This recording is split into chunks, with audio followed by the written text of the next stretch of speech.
main market. If you don't want it open, I'll come and take bulldozer and level it.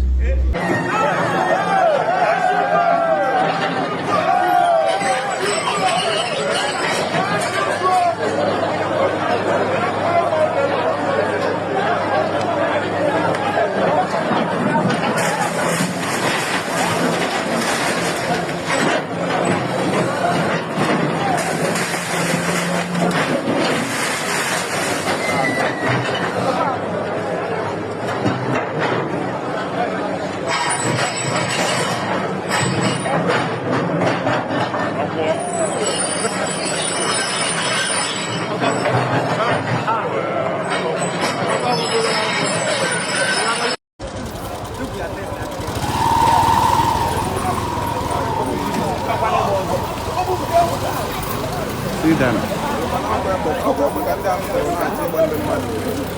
See that.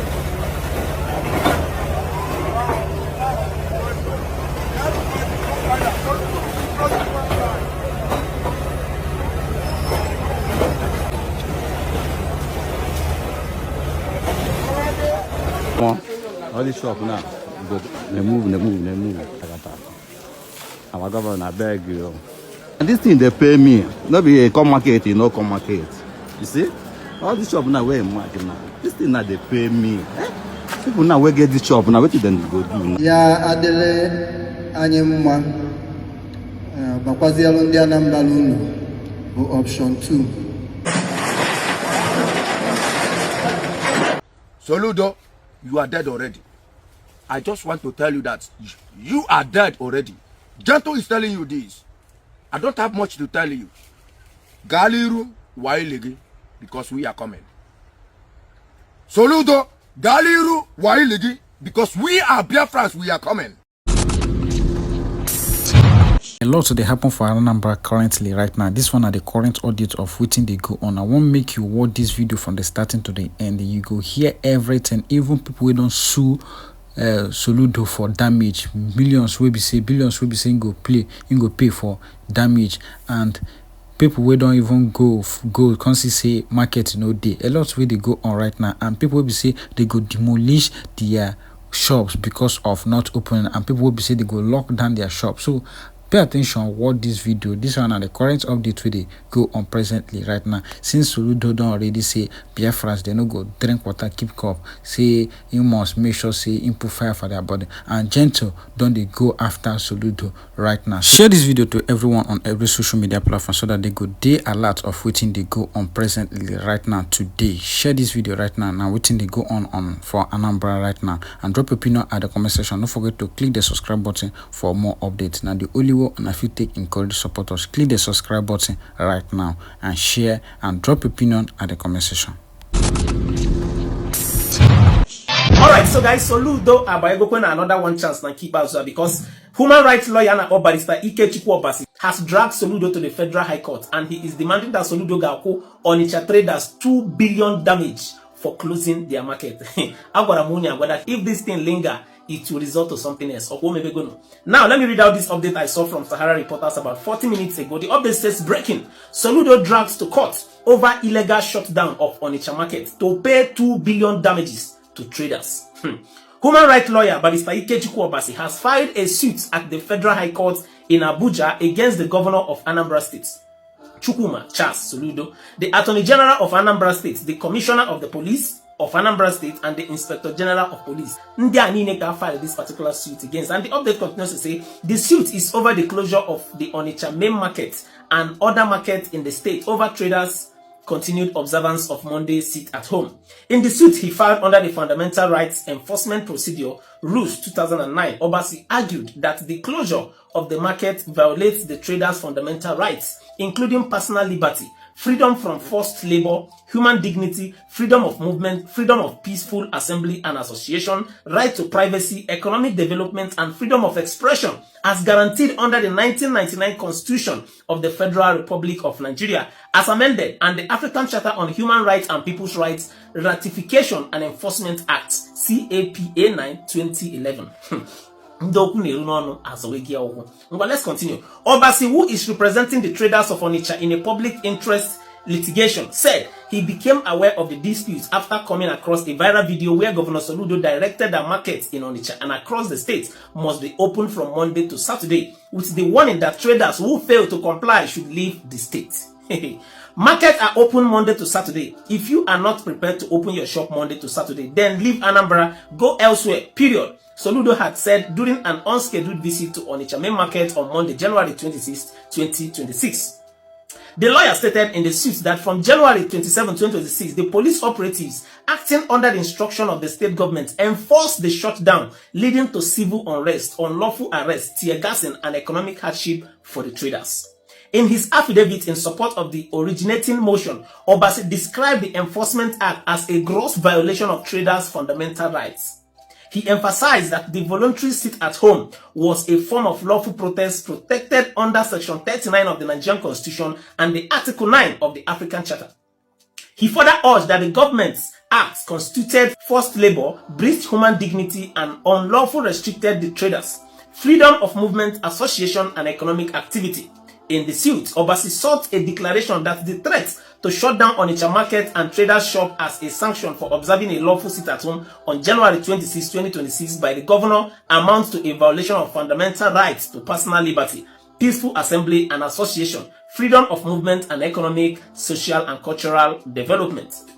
A declaration that the actual shutdown of the Onitsha main market and other shops from January 27, 2026 by the government and Attorney General violates the same fundamental rights. A declaration that the mandatory order compelling all markets in Anambra State to open from Monday to Saturday or for traders to leave the state constitutes a breach of the traders' right to freedom from forced labor, human dignity, personal liberty, privacy, peaceful assembly, and economic development.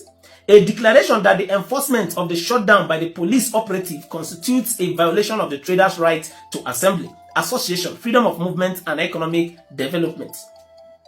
A declaration that any continuous shutdown of the Onitsha main market as a sanction for observing the lawful sit-at-home amounts to a violation of the traders' fundamental rights.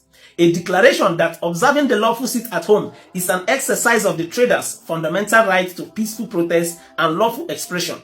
A declaration that clamping down on voluntary and lawful sit-at-home activities violates the traders' rights to privacy, peaceful protest, and lawful expression.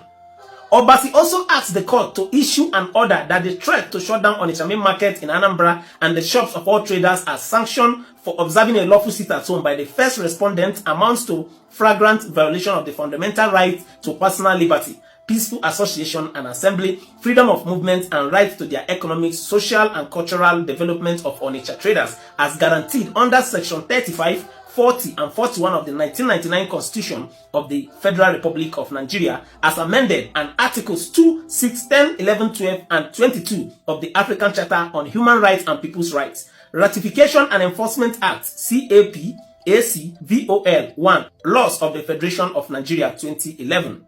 An order that observing a lawful sit-at-home is an exercise of the Onitsha traders' fundamental rights to peaceful protest and lawful expression guaranteed under Section 39 of the 1999 Constitution of the Federal Republic of Nigeria as amended, and Article 9 of the African Charter on Human and People's Rights, Ratification and Enforcement Act, CAP A9, VOL 1, Laws of the Federation of Nigeria 2011.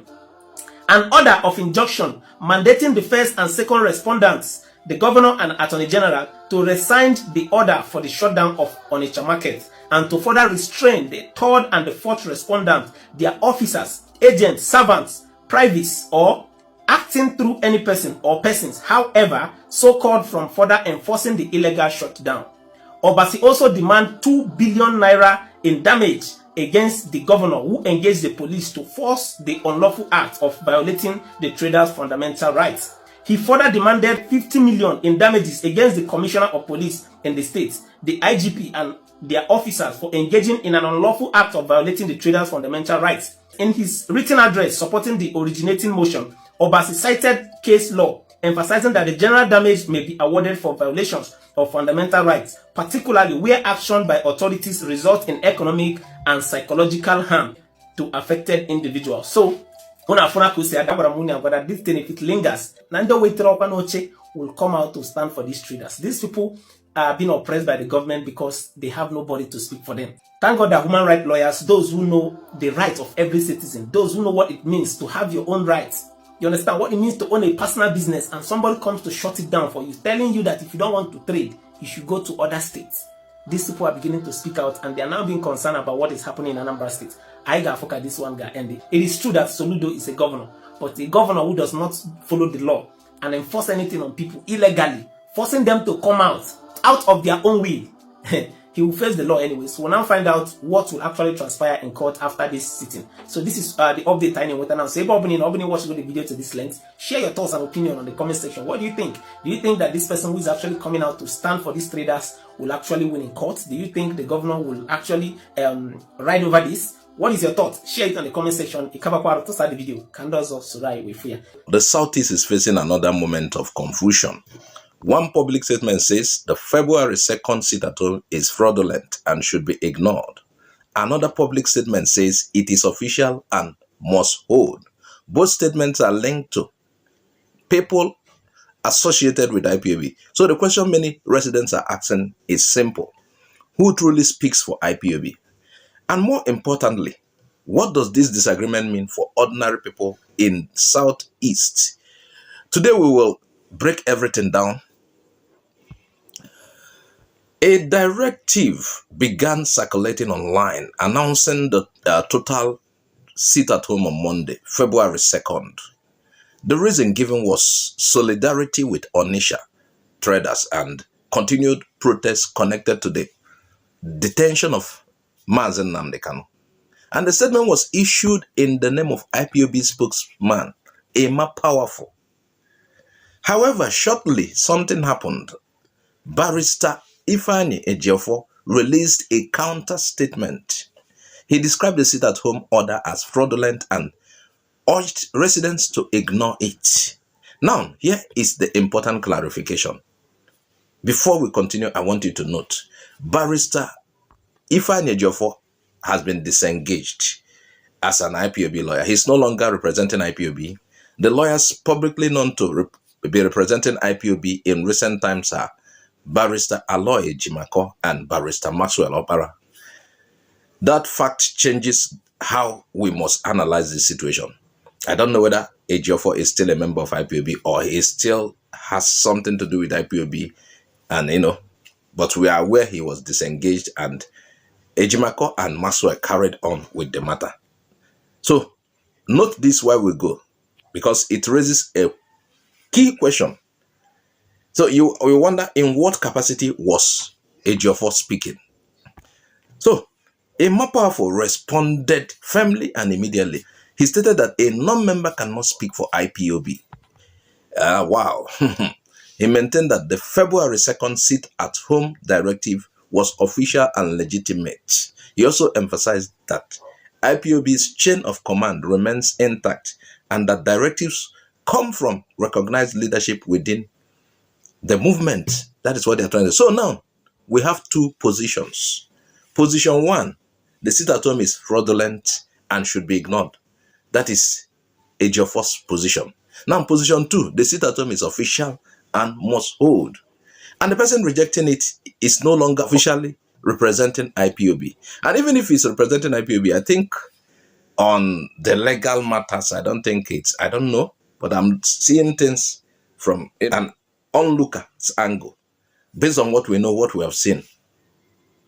So, this shifts this conversation from, is it fake, to who currently holds recognized IPOB authority. But let's go to the real issue, authority and structure. Every organized movement survives on these three things: clear leadership, clear communication, clear structure. Now, when public disagreement happens at a leadership level, it creates confusion on the ground, and confusion has consequences. A trader in Onitsha does not care about the internal power dynamics. He wants to know one thing: should I open my shop or not? A school owner wants to know, should students come to class or stay home? So there's a confusion already. The transporters, they also want to know, is it safe to operate? That is it. Now, when leadership communication is disputed, the burden falls on the ordinary citizens, and that is the practical reality. Now, let's examine the legal angle. At present, the lawyers publicly known to be representing IPOB are Barrister Aloy Ejimako and Barrister Maxwell Obara. If an individual who has been disengaged makes a statement about an official directive, the public may question the legitimacy of his statement. So, however, if the spokesman or the spokesperson of the movement insists the directive is official, then the credibility battle shifts towards internal organized clarity. So this is not about personalities, it's about structure. Now, in political movements, clarity of representation is critical, because when one representation becomes unclear, public trust weakens. So they should stop confusing our people. The common man wants to know what exactly, where are we standing? Tomorrow is February 2nd. Today is February 1st. I forgot to wish you people Happy New Month. Happy New Month anyway, while we continue. So, beyond this leadership agreement, there's a larger issue. Every sit-at-home day affects the economy in the Southeast. That is true. You know what happens with sit-at-home? Market close, transportation slows down, and daily income earners, definitely they will be affected. They will lose revenue. Even small businesses suffer. Although some people will tell you it's a sacrifice, it's only Monday, that they are willingly doing it. Now, whether one supports or opposes sit-at-home actions, the economic impact is undeniable. Now, add uncertainty to the equation. Uncertainty increases fear. No, it brings confusion people will like. And fear increases shutdown. And shutdown affects growth. And that is why communication discipline matters in sensitive political climates. Hearing this voice, hearing a counter one. So, the whole of this reveals something deeper. It shows that movements must constantly manage internal alignment. If former representative speaks publicly in ways that contradict current leadership, the public becomes divided. And when the public becomes divided, external actors take advantage of that division. So here are the key questions. Will there be clarification from recognized legal representatives like Aloy Ejimako and Maxwell Obara? What have they said on this matter? It's very important. Will there be a unified messaging going forward? Will the internal disagreement be handled privately instead of publicly? Because ultimately, the stability of the region depends on clarity. What do you think? This is not about attacking anyone. Please note, this is not about attacking anyone. We are talking about asking responsible questions. Who currently holds authority within IPOB? Who is recognized to speak officially? And how do these public disagreements affect the ordinary people of the Southeast? Leadership disagreements are not new in history. You know that.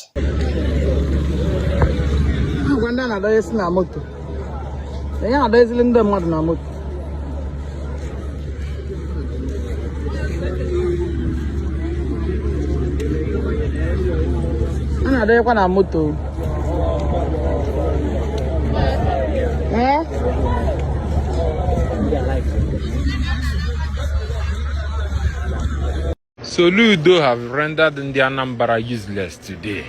Just look at the crowd that have come. And the worst of it is that he deployed one of the most deadliest security forces. I'm trying to get a video of them. Just let me zoom a little. I don't know if you guys can see them from here. They are with both, the whole sophisticated weapon in Anambra State they have at their disposal. These people are with it. Just look at them. I'm trying to get them. With peso, mortal, and peso. 9 they carry, follow by the joint. I don't know why Soludo is behaving this way. This is on the Chairman market. Now this is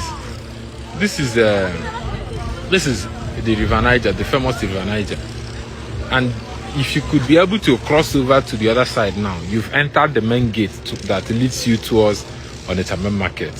Just there, if you could cross those people who are carrying gun there. These are not police people, self. These are, I had the anti-tout and anti-SARS. So now, another thing now is just that these people now, just look across, you could see people. These are buildings of people's house. These are buildings of people's house. Now, people who are living there are stocked. People who are living there are stocked. So if you are living there, you cannot go to your house because they have blocked that entrance. This place now, you could see that this container, they blocked the entrance. You grab, so nobody goes in, but anybody can come out. So this is what governance means in Anambra State. This is what governance Soludo has brought to Anambra, and this is really sad. This is really sad. And